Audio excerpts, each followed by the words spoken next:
नमस्कार। आज हम जिस शख्सियत की बात करने वाले हैं उनकी कहानी किसी फिल्म से कम नहीं, सुपरस्टार रजनीकांत। बिल्कुल। शिवाजी राव गायकवाड़ से थलाइवा बनने का ये जो सफर है ये वाकई कमाल का है। हाँ, बेंगलोर में जन्म, एक बहुत ही सामान्य मराठी परिवार, पिता पुलिस कांस्टेबल, माँ गृहिणी और वो खुद बस कंडक्टर। सोचिए जरा, बैंगलोर ट्रांसपोर्ट सर्विस में कंडक्टर, लेकिन वहीं से मतलब नाटकों वगैरह से एक्टिंग का कीड़ा जागा। सही। और फिर रास्ता मुड़ा मद्रास फिल्म इंस्टीट्यूट की तरफ। हाँ, और वो उनकी जिंदगी का टर्निंग पॉइंट साबित हुआ। बिल्कुल। वहीं पर निर्देशक के बालाचंदर की नजर उन पर पड़ी।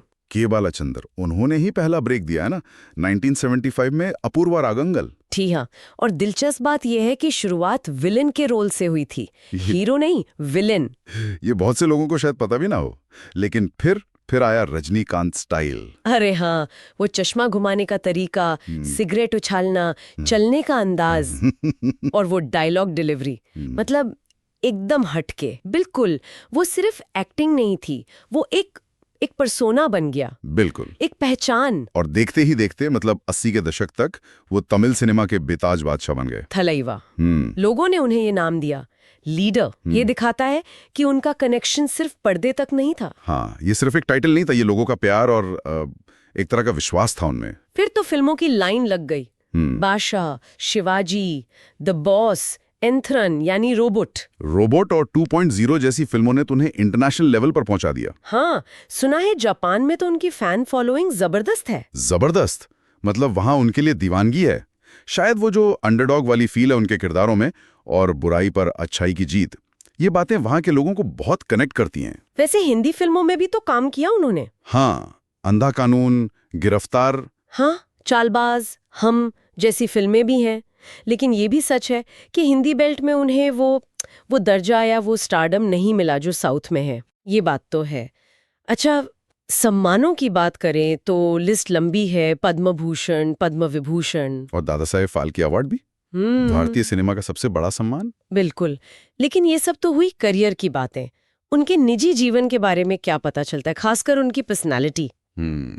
यहीं पे वो कॉन्ट्रास्ट नजर आता है जी। स्क्रीन पर इतने बड़े स्टार, लार्जर देन लाइफ, और असल जिंदगी में बेहद सादे हैं ना। बिल्कुल एकदम सिंपल। पत्नी लता रंगाचारी जी, 2 बेटियां हैं, ऐश्वर्या और सौंदर्या। काफी पारिवारिक इंसान है। और उनका वो आध्यात्मिक रुझान, अक्सर हिमालय जाने की खबरें आती हैं। हाँ, वो उनका एक बहुत निजी पहलू है। मेडिटेशन, अध्यात्म, ये उनकी लाइफ का अहम हिस्सा है। और सबसे बड़ी बात, उनकी सादगी। बिना मेकअप के पब्लिक में दिख जाना, साधारण कपड़े पहनना, आज के जमाने में तो सोच भी नहीं सकते। सही कहा। इतनी शोहरत के बाद भी वो जमीन से जुड़े हुए हैं। शायद यही बात उन्हें लोगों के दिलों के इतने करीब ले आती है। वो कनेक्ट फील होता है। तो अगर हम इस पूरी जानकारी को समेटें तो क्या निकल कर आता है? एक बस कंडक्टर से थलाइवा बनने का सफर। स्टाइल, एक्शन, ह्यूमर और साथ में गजब की विनम्रता, ये कॉम्बिनेशन बहुत रेयर है। सही, मतलब सिर्फ एक एक्टर नहीं, एक फिनोमेना। बिल्कुल, उन्हें सिर्फ एक्टर कहना शायद कम होगा। वो एक तरह से संस्थान बन चुके हैं लोगों के लिए, एक आस्था जैसे हैं। ये दिखाता है कि शोहरत की बुलंदियों पर रहकर भी अपनी जड़ों को पकड़ कर रखना मुमकिन है। हाँ, सच्ची लगन, मेहनत और ईमानदारी, ये बातें सिर्फ कहने की नहीं है, उन्होंने जी कर दिखाया है।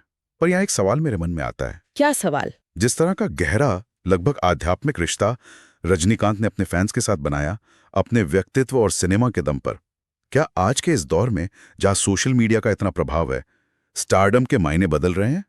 क्या किसी और सितारे के लिए वैसा ही विश्वास, वैसा कनेक्शन बनाना संभव है? ये सोचने वाली बात है। बिल्कुल, ये आज के संदर्भ में एक दिलचस्प सवाल छोड़ जाता है।